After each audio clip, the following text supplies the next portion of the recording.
आज पीले खतों ने शांति निवास में यादों का पिटारा खोल दिया था। घर की बहू सीमा आज अपने पति अमन और ससुर जी शिव कुमार के सामने किसी अपराधी की तरह खड़ी थी। सीमा कभी अमन से तो कभी अपने ससुर जी से लगातार बोले जा रही थी, बाबूजी मुझे माफ कर दीजिए। मैं तो कमरे की सफाई कर रही थी कि तभी ये मेरे हाथ में आ गया। कसम खा के कहती हूँ, मैंने इसे खोल के नहीं पढ़ा। बाबूजी प्लीज कुछ बोलिए, ऐसे चुपचाप आप दोनों का होना मुझे डरा रहा है। अमन तुम तो कुछ बोलो, ऐसा क्या है इन पीले खतों में? मैंने तो बाबूजी की मदद करने के लिए ये सब किया। इतना भारी लोहे का बक्सा अपना खुद ही उतारते, साफ करते और रखते हैं। अब उनकी उम्र कहाँ रही?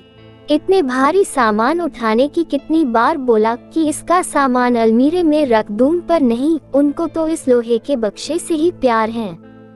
लेकिन शिव कुमार जी को तो इन पीले खतों ने उनकी पत्नी सावित्री से जुड़ी सभी यादों के पिटारे खोल दिया था। वो वहां से बिना कुछ बोले ही चले गए। अमन, बाबूजी को मांझी की यादों से इतना प्यार है तो मांझी से कितना करते रहे होंगे। चुप करो सीमा, तब से कुछ भी बोले जा रही हो। जानना है ना तो पढ़ लो। अमन ने वो पीले खत सीमा के हाथ में रख दिए। सुनो सीमा, तुम्हें लगता है ना कि बाबूजी माँ से बहुत प्यार करते थे, तो ऐसा नहीं था। बाबूजी शहर में नौकरी करते थे, उनकी वहाँ अलग दुनिया थी, किसी और औरत के साथ। मेरी माँ गांव में मेरे दादा दादी की सेवा करती और इनके आने का इंतजार हर रोज करती। बाबूजी ने कभी भी माँ से प्यार किया ही नहीं था। वो तो उन्होंने अपने माता पिता के दबाव में आके माँ से शादी कर ली। माँ अनाथ थी, मामा मामी के यहाँ पली बड़ी थी। बाबूजी के नाजायज रिश्ते के बारे में जानने के बाद उन्होंने विरोध करने की बजाय अपनी किस्मत मान के अपने प्यार के वापस आने का इंतजार करना शुरू कर दिया कि कभी तो बाबूजी को उन पर तरस आएगा। हर रोज उनको एक प्रेम पत्र लिखती, पर कभी भेजने की हिम्मत नहीं हुई। लिख के अपने इस लोहे के बक्से में डाल देती, इस उम्मीद में कि कोई जवाब ना आए और कहीं पढ़ के बाबूजी और गुस्सा हो गए तो। लेकिन उनका इंतजार ही रह गया। उनकी लंबी उम्र के लिए करवा चौथ का व्रत भी रखती। बाबूजी शराब भी खूब पीते थे। उनका ये नशा था या माँ पे भगवान का रहम की शादी के 4 साल नशे की हालत में बने संबंध के बाद मेरा जन्म हुआ। बाबूजी को जब ये बात पता चली तो वो बहुत खुश हुए, क्योंकि उनकी शहर वाली प्रेमिका को बच्चा नहीं हो सकता था। मेरे जन्म के बाद मुझसे मिलने के बहाने अब उनका गांव आना जाना शुरू हुआ, पर माँ के लिए कुछ नहीं बदला था। माँ सिर्फ बाबूजी को देख के ही खुश हो लेती। दबी आवाज में ये भी कह देती, सुनिए जी, हो सके तो शराब पीना छोड़ दीजिए। जवाब भी मिल जाता, तुम अपने काम से काम रखा करो। अचानक एक दिन शहर से फोन आया कि बाबूजी की तबीयत बहुत खराब है, उन्हें अस्पताल में भर्ती कराया गया है। सभी का रो रो के बुरा हाल था। तब मैं 12 साल का था। माँ मुझे अपने साथ लेकर पहली बार शहर आई और अस्पताल पहुँचते ही डॉक्टर ने बताया कि उनकी दोनों किडनी खराब हो गई हैं। अगर डोनर नहीं मिला तो बचना मुश्किल है। मुझे अच्छे से याद है, करवा चौथ का व्रत था माँ का उस दिन।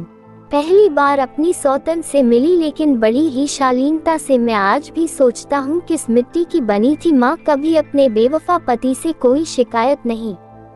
हमें अस्पताल के बिल और कमरा दिखा के पता नहीं कहाँ चली गई। उसके बाद वो कभी नहीं आई। बाबूजी की हालत देखकर माँ ने अपनी किडनी देने का फैसला किया। डॉक्टर ने कहा इसके लिए हमें कुछ टेस्ट करने होंगे। टेस्ट हुए और माँ ने बाबूजी को अपनी एक किडनी दी। बाबूजी का ऑपरेशन सफल रहा। अस्पताल से छुट्टी मिलते हम लोग बाबूजी को गांव लेके आ गए। इस बार बाबूजी ने कोई विरोध नहीं किया। इसके बाद ना उनकी प्रेमिका आई, ना बाबूजी ने कभी उनके बारे में बात की। अब माँ बाबूजी का पूरा ख्याल रखती। इधर बाबूजी का मन भी माँ के लिए बदलने लगा था। जो भी मिलने आता बाबूजी से माँ की तारीफ करते ना थकता, और बाबूजी सहमति में बस मुस्कुरा देते। पर इन सब में माँ ये भूल गई कि आराम और सेवा की जरूरत उनको भी है।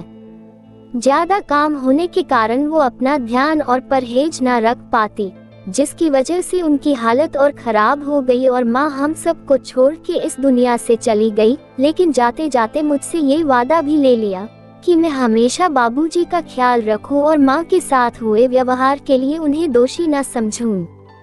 आखिरी समय में माँ ने बाबूजी को अपने लोहे के बक्से की चाबी दी, ये कहते हुए कि उसमें उनके लिए कुछ है। पता है सीमा वो कौन सा दिन था?